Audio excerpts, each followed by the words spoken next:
सब उसको दोषी ठहराता, उसको दोषी ठहराता, उसको दोषी ठहराता। यही काम चल रहा। अब केवल जो है टैक्स कलेक्शन हो रहा, टैक्स कलेक्शन हो रहा, आरसीपी सब उसको दोषी ठहराता, उसको दोषी ठहराता, उसको दोषी ठहराता। यही काम चल रहा। अब केवल जो है टैक्स कलेक्शन हो रहा, टैक्स कलेक्शन हो रहा, आरसीपी हाँ, RCP tax, RCP tax, RCP tax. हालांकि यह नाम या इस तरह के टैक्स की चर्चा कोई आज पहली बार नहीं हुई है। बिहार की राजनीति में यह आरसीपी टैक्स लंबे अरसे से हर किसी के जुबान पर आती रही है और सुनते भी रहे हैं। अधिकारियों का ट्रांसफर पोस्टिंग हो, आरसीपी टैक्स देना होगा। बड़े टेंडर लेनी हो तो आपको आरसीपी टैक्स देना है। बिहार में कोई काम करना है तो आपको आरसीपी टैक्स देना है।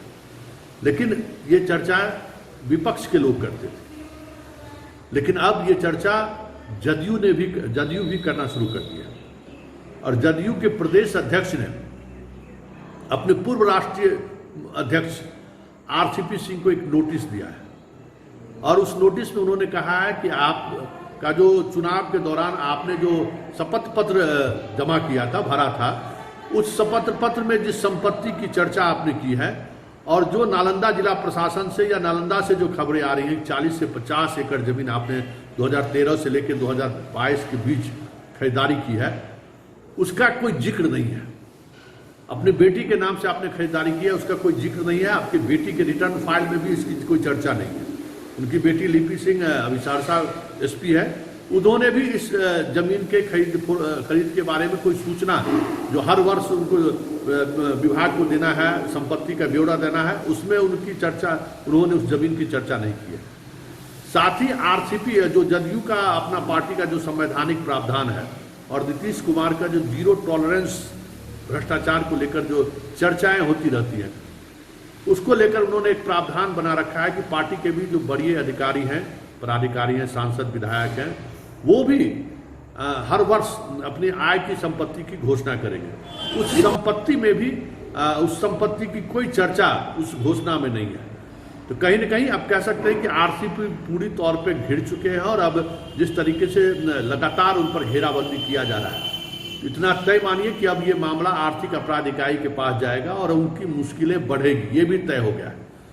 जिनके कह सकते हैं कि प्रभाव मंडल से एक सीनियर आईएएस और आईपीएस अधिकारी घबराते थे, वो दिन दूर नहीं है कि अब देखिएगा कि वही अधिकारी उनसे पूछताछ करेंगे, घंटों बैठाकर पूछताछ करेंगे कि ये संपत्ति आपने कहां से ली है। लेकिन ये इतना बड़ा फैसला नीतीश लेने को आखिर मजबूर क्यों हुए, ये एक बड़ी बात है और ये सोचने वाली बात है कि आखिर ऐसा क्या हुआ कि किसी भी स्थिति में विभीषण उन्हें स्वीकार नहीं है।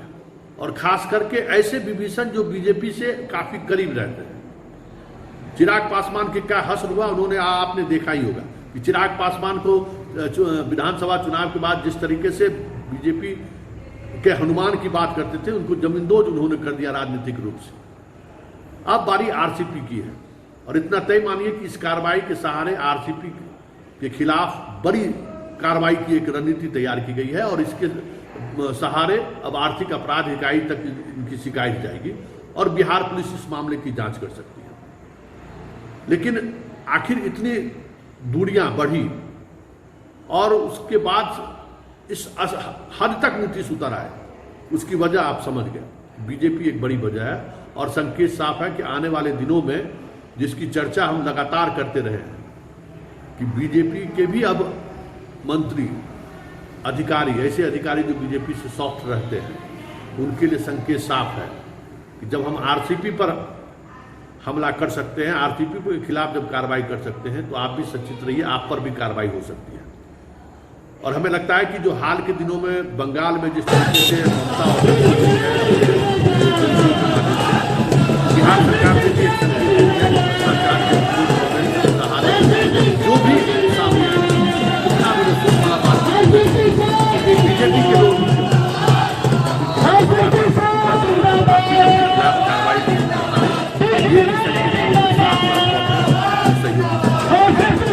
यही वजह है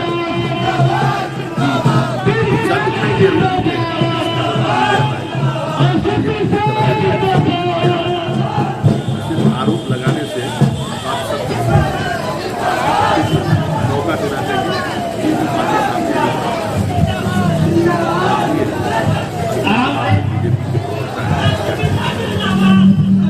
आदरणीय आरसीपी सिंह जी पर जो आरोप लगे हैं ये जांच का विषय है और उनका जवाब का भी इंतजार करना चाहिए।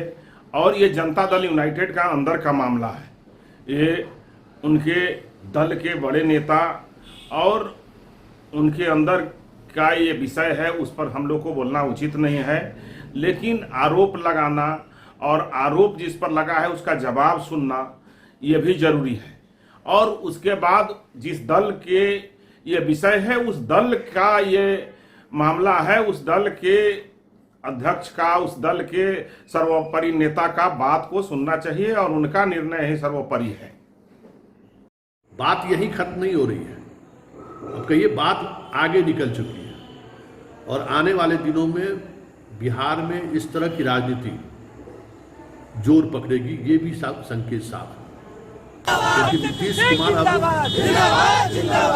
ये इमेज देने को तैयार नहीं है कि हमारे साथ जो भी दगा करे। वैसे वो पहले भी इस तरह की इमेज इनका रहा है, जिसके साथ जिसने भी दगा किया है उसके वो जब राजनीतिक रूप से जबरदस्त करते थे। एक दर्जनों शरद यादव है, दिग्विजय सिंह है, प्रभुनाथ सिंह है, नरेंद्र सिंह है, दर्जनों ऐसे जिसने भी नीतीश को आंख दिखाने की कोशिश की, नीतीश ने उनको राजनीतिक रूप से जमींदोज करने की कोशिश की है। और उसी में एक नाम आज आरसीपी का भी जुड़ गया है। लेकिन आरसीपी के सहारे जो बड़ी बात है, जो संदेश वो देना चाह रहे हैं कि अब भ्रष्टाचार के मामले में तैयार रहे। वैसे ये भी खबर है कि सृजन को लेकर हाईकोर्ट ने जिस तरीके से सक्रियता दिखाई है, उसको लेकर जदयू के अंदर भी कुछ न कुछ चीजें चल रही हैं और जवाबी कार्रवाई होगी, इसमें भी कोई संदेह नहीं है। क्योंकि हाल के दिनों में ये भी खबर आई थी कि ईडी बिहार सरकार के कई मंत्रियों पर नजर रख रही है। तो ये दोनों तरफ से ये कार्रवाई शुरू हो जाए तो कोई बड़ी बात नहीं होगी। लेकिन इतना तय है कि वजह जो भी हो, इसी बहाने एक भ्रष्टाचारी दूसरे भ्रष्टाचारी को तो एक्सपोज कर रहा है, इससे तो देश का भला होगा ही।